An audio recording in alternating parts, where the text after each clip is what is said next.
Hey, Drew, welcome back. Thank you. Thank you. I love to be here. I appreciate you bringing me on. You're not tired of me yet. Not tired of you yet. Episode 104, or Wow. season 5, episode 4, depending on how we do it. So, um, it's the same hypothetical as last time. A lot of the questions are different from when you were here last time. So, I'm interested in getting your perspective on stuff. Yeah. But it's the same hypothetical, which is you've signed a new client. It's a 1 year engagement. Today's day one, and we're going to focus mostly on the first 90 days or so, like what it's like for a company when they bring on their first ever fractional CMO. But first, before you tell folks like what problems you normally see or situations you normally walk into and deal with in the first 90 days, tell everyone a little bit about you. Yeah, sure. So I've been a fractional CMO for about 3.5 years. I specialize mostly with businesses in manufacturing. That's a pretty big umbrella. So, I Yeah. mean, that's varied from, $250,000 warehouse management systems down to a bag of birdseed. So, but I love working with manufacturers because you are there on the product innovation side and you really have, a lot of control over what you're bringing to the market. So I love working with manufacturers. So, what's it like with I manufacturers Go for the ahead. first 90 days? First 90 days, well, often manufacturers have multiple distribution channels. They have Right. multiple products. They're in a couple different submarkets. So I would say the most important thing, if you are getting started with a business, especially in the first 90 days, is to orient yourself. And I love to take a market orientation approach. And so what I mean by that is the business is going to tell you one thing, and that's very valuable. But to hold that and also try to grab, what does the market think? What does the market do? What does it want? What already exists in the market? What are the consumers looking for? What kind of alternatives or other solutions that they pursue to that end? Because business is about solving problems. Right. If you can figure out how businesses or how consumers, sorry, are solving the problems, you can figure out how you can make sure that you're the preferred option. So I love to take a market orientation approach. It takes a little bit more time than just going right in there and taking action, but you also get to much more meaningful results. Yeah, why does the market act the way it does? What does the market want? And what can we learn before we go in and start any doing? So, well, then let's think about this way. Let's pretend I'm the CEO of this manufacturing client. Okay. Sure. What should I do or what should I stop doing to make sure that I don't mute the strengths, so to speak, of the fractional CMO that I bring in? Like, how do Mm. I make sure I don't waste the money that I've just allocated by messing up?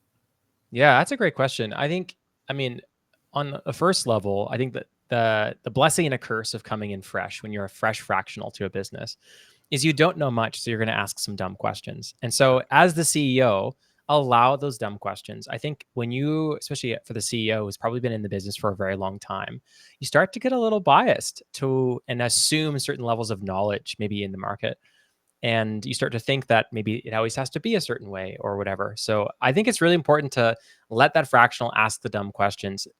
It's a blessing and a curse, and I say that because it's a curse because you're going to be a little ignorant to the full situation that's going on in that market. But the blessing is that your questions will probably open up fresh perspectives that were not considered. So as Right. the CEO, allow those questions to be heard, answer them earnestly, but then also give that CMO the chance to take the reins. I mean, once you've done a bit of an audit and you understand the business as it stands, you understand the business goals that the CEO has set, you're gonna have to give that CMO some space to make changes. Where I see, like you said, that muting of the CMO go wrong, where is their team's already busy, they're at 100% of capacity, and you bring Right. in a new, fresh perspective.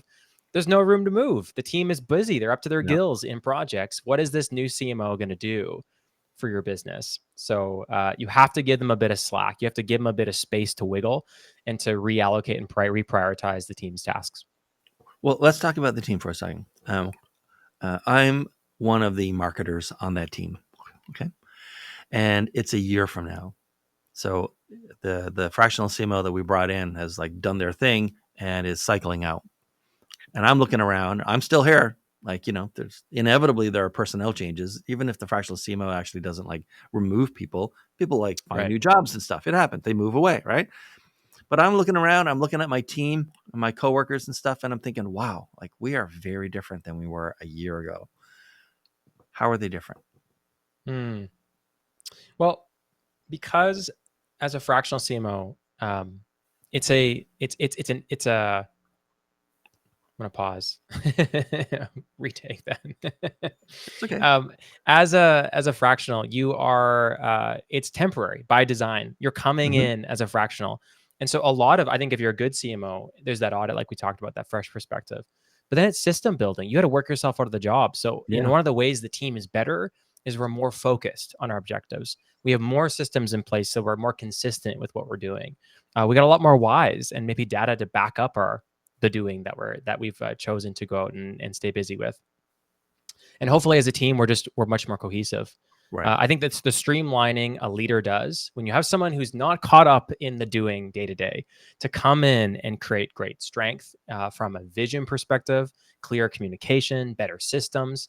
The team should feel better even when that person exits. All those things are still here, all those things are still in the business, and I think that is how the team should feel after. You've done a good job as a fractional when you can leave and the team is like, okay, we got this, and you hand over the keys again. You say, you go, rock Yeah. stars. You don't need me anymore. We've either elevated somebody internally into this role and they can handle it now, or we're bringing in someone more full time because we've grown and we've created systems and we've leveled Hmm. up in our sophistication. So I think that's what a team should look like. Okay, so season 5, every season the questions change. Those questions came from season 4 because we like to keep some of them, especially the first one.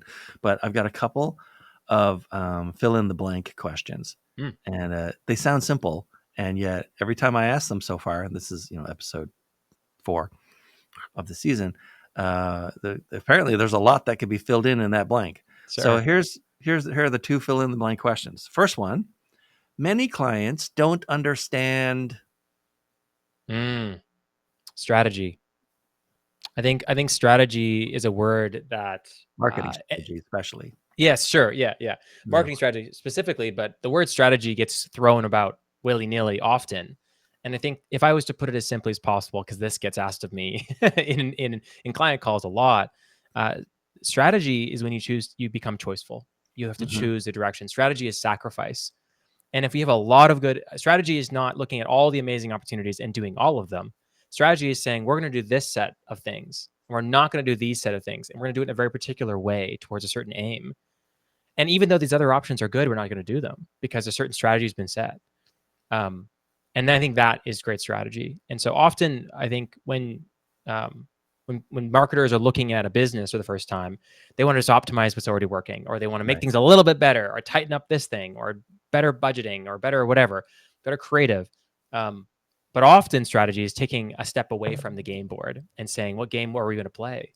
Where is the business going? Where are the opportunities?" And then being really choiceful about where we're going to go. And that's strategy. That's Right. what strategy is. And I Mhm. think the definition gets a little loose sometimes. All right. That's a great answer, I think. Here's the second fill in the blank question. New fractional CMOs don't understand. Our business, our market.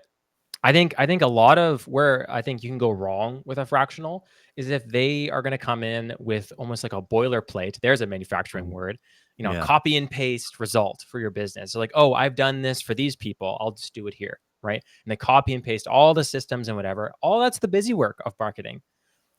What you need is someone who's going to eat some humble pie, ask really good questions, sometimes some dumb ones, and get in and learn about you as quickly as possible and have a plan for the learning. And maybe that's the structured part of it. But after we're done that, all the work for your business should be custom because you're in your own unique situation. You have your own unique business goals, and the market continues to change. Yeah. What do you think they don't know, new fractional CMOs, about the business of being a fractional CMO? Mm. Because there's more to it than just being some client's fractional CMO, right? You basically own your own business, and also working for someone else's business, right? Yeah, I think the hard lesson that I had to learn moving into fractional work was that you're going to have to do a bunch of mental shifting between client work. Like I limit how much work I take on. I only work with 3 clients at a time. I know that varies between fractional CMO.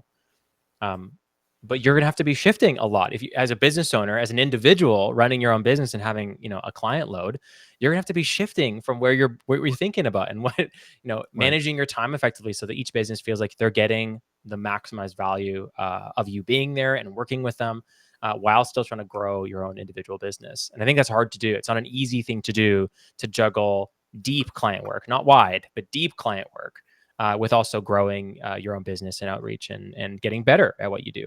Well, then let's say like your best friend says, "Hey, Drew, would you mind joining us for coffee? A friend of mine is thinking about or is looking for bringing in their first ever fractional CMO. Like, it's not in your vertical. It's really not it's not an opportunity you'd be interested in, but they want your sort of view and opinion, and definitely look for this or definitely try to avoid that kind of advice when they're looking for their first ever fractional CMO. Yeah. What would you tell your buddy's entrepreneur friend? Yeah. I think looking at a track record is good, but often I think as we saw this through COVID, um, there's a lot of businesses that succeeded despite of their efforts, not because of their efforts, Mm-hmm. right? There are some strong wins in either direction. Some market categories completely collapsed in on themselves, Yeah, and you some didn't need boomed. great marketing to sell face masks during No, COVID. no, you didn't. Wow. So, do you give the credit to the marketers, or do you say that the larger macroeconomic conditions were boosting up these businesses pretty well? So, looking at their past can be good, but I think it's much better if you're going to be talking to this prospective fractional CMO, asking them if of their successes, what was their part to play? What did they Mm-hmm. see that they capitalized on? Where did they go about doing it? And what was the insight that fueled the strategy they set? And then if you're meeting with somebody and they're doing a lot of prescribing solutions to you, you may want to challenge that and be careful to bring on someone who's going to come with a lot of answers in the beginning. Marketing is about the market, and if you aren't bringing in someone who's innately curious about what your business is doing, what you've done in the past, what you're currently struggling with and grappling with internally, the opportunities you see, and to take some time to look at the market beyond what you believe about it, they take a fresh take on it. Then you may be getting someone who's just going to bring their old successes to you, and they may not work. You may see that, this is actually a unique scenario, and we're going to need a custom solution this person isn't willing to provide. So find somebody who's curious, and then find somebody who has made strategic decisions before, because a fractional CMO should be a leader and a Right. strategist first. The doing is a bonus. No, I had someone. I'm writing this book, a new book called "What Your CMO Is Trying to Do," Mm, and cool. it's for like founders and CEOs who didn't come up on the marketing side. There's now a CEO, CMO in the company, and they're like trying to understand kind of the fundamental basics of what this person is trying to achieve. And it didn't make it into the book, but one of the like 17 people collaborated with me on this book, CMOs. And one of the things that came up is someone said, like, Dean, it's really helpful when you're talking to your potential client to ask them if what they sell, you explain to them some things are bought and some things are sold, Mm, right? And gave an example from the insurance world. It said term insurance is bought. You just go on a website and you can buy it pretty much sight unseen, right? And whereas like whole life is sold, right? There's an investment component, a savings component, and a cash value component. right. And there's like it's a more complex product, and most people don't need it. And so, in some cases, what your client sells is bought, and in other things, it has to be sold, Mm, and the marketing would reflect that. And he said, I've never, ever, ever had a client who didn't need that distinction explained to them when I was sort of interviewing the client. Not me, but mm, yeah. right. But if you're in a bit, but your marketing is very different when your whole approach and strategy for marketing and sales is very different when you're in a business where you have to convince people of something important before they'll buy, not just your product, but even a product in that Sure. domain, versus the demand is already there, and so you just need to sort of distinguish and convince that Yeah. yours is one of the better options. Yes, speaking to your point on like what a CMO should be doing for your business, what is the roles and responsibilities that you're giving this person? I think we've slipped so far into the promotion and the Yeah. advertising for the traditional marketing role that other aspects of what the marketers should be at least influencing or at a seat at the table for are getting quite neglected. If we think back to like Philip Kotler, which is the segmentation, targeting, positioning, right? Some of that old school foundations, or the 4 Ps of marketing, which really haven't changed. And people have tried to add in all sorts of Yeah. letters, but really it's never changed. Those really are where a marketer should be and should be owning. I think if marketers don't have a say on the price, not just the sticker, but we're positioning the price against, right? For instance, as a fractional, you're not an expensive freelancer. You're not a one-person agency. Right. You're a agile and lean marketing executive that I can bring in for cheaper and less restrictive than a full-time role, right? Right. That's pricing, not just the sticker that you pay to do it. And product, having the, listening to the market and bringing that feedback loop so the product continues to get better in ways that the market wants. I've worked with a business, they spent millions of dollars on research and development to improve the efficiency of their product. But when I went and talked and did quantitative studies and qualitative studies, we realized that efficiency didn't matter to the market relative to what was being offered. The need of it being efficient was What do you already mean? met. What do I mean? I mean, so there's this, I'm trying to be a little vague because the business, Understood. but I can say in general, it's a heating alternative, and, Okay. efficiency matters. I mean, it's going to change how much Yeah. wood or fuel you're using for it. And so efficiency matters. And so the business said, we're going to be the best at efficiency. And so they went out to do that. Right. But when they created this product, it wasn't selling as good as their product that was less efficient. And so they were wondering why. And so they brought me in and I did that research part before we got to the prescribing.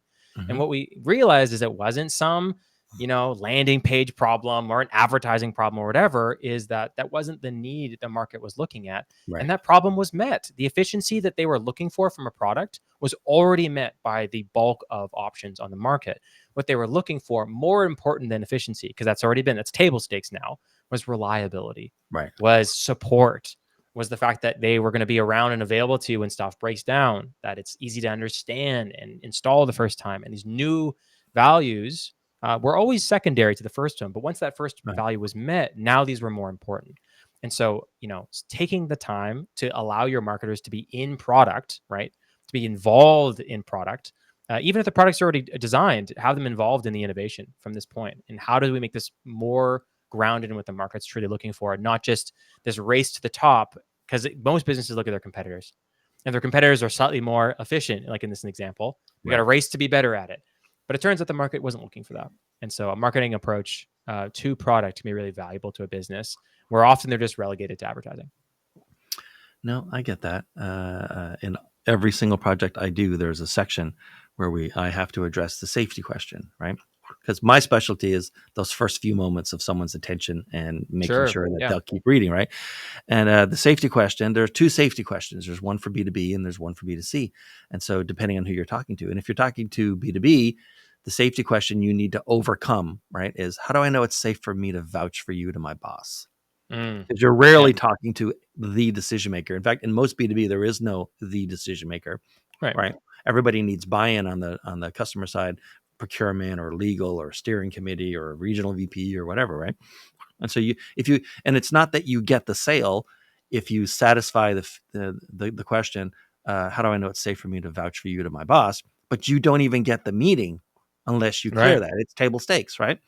And in some cases where the competition or the industry in general is considered to be like unreliable, the safety, dealing with the safety objection might actually like get you a sale. But generally, it's an obstacle you have to clear.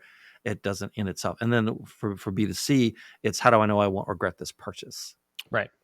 Which is the efficiency thing. Once everyone's more or less efficient, then you move beyond the safety question to like, what kind of impact is it going to have, right? Or, the other sort of like add-on questions. But yeah, it's the safety question, right? Same thing. Yeah. No, Right? it's a Once good you point. get past table stakes, like you can't make something or put a lot of money into something or create something and then get mad at the marketplace for not wanting it. True. Yeah. Yeah. I mean, that serves no purpose. It doesn't even make you feel good by blaming the market for not wanting what it doesn't want. Most businesses want to be a Steve Jobs, which is bringing a smartphone to a market that's never seen a smartphone. But most people don't realize that Steve Jobs, although he spoke one way, that he was an instinct and whatnot, he did a tons of market research to understand what the needs were. And no one was saying smartphone, but there was things that they wanted out of a device, and they didn't have a name for it. They just had these values of things that they wanted, and he pursued that. So yeah, the research part's important. And to your point around, will I be safe bringing this to my boss or regret the purchase? the words that we like to use are, words like risk adjusted value. Like the price Mm-hmm. tag is one thing, the value I get out of it is another, Right. but kind of bundled together is the risk adjusted value. And that's why in the industries that I've worked in, you'll often see a competitor that's got identical products, close enough, the same output, but they're pricing higher and they're getting the contracts. So what Mm-hmm. gives? Why would, if they're exactly the same in terms of the output, why is this other brand able to charge more? Well, a piece of it is the risk adjusted value. They're bigger and therefore maybe they can support us better, or that Yeah. name won't alarm the CEO or whoever has to sign off on this. It's like they'll be familiar with that brand and they've worked with them before or whatever. Risk adjusted value is huge. And if businesses aren't taking that into account, they'll be really frustrated when they create a product that's maybe cheaper or better or whatever and still lose out. Yeah. If you're in the To personal services world, I'm just going to give some advice to people who are watching, right? Yeah, sure. The equivalent for risk adjusted value is that when answering the question, and I do a workshop, every single client I have has to buy this workshop from me. It doesn't take very long. It takes like an hour and a half to do the whole thing, but it's to figure out kind of like an angle for their messaging and their niche, right? I'm usually brought in like after you've already secured a client, Sure. Yeah. brought in later, right? I know.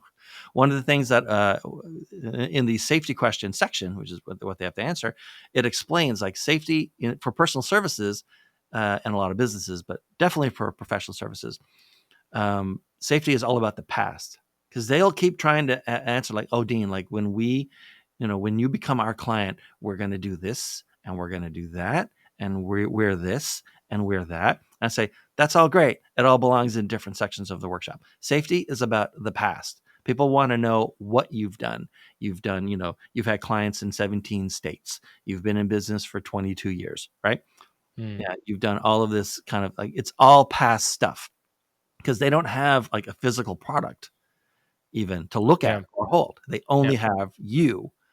And so you can't talk about what you do and what you will do for them. That belongs in other parts of this workshop. It's very much about what you've done and for who. Yeah. And if you can't come, and then I will give one more tip for people. I don't usually I talk this much Nah, on go. podcasts, let alone I talk a lot, but just in my own stuff.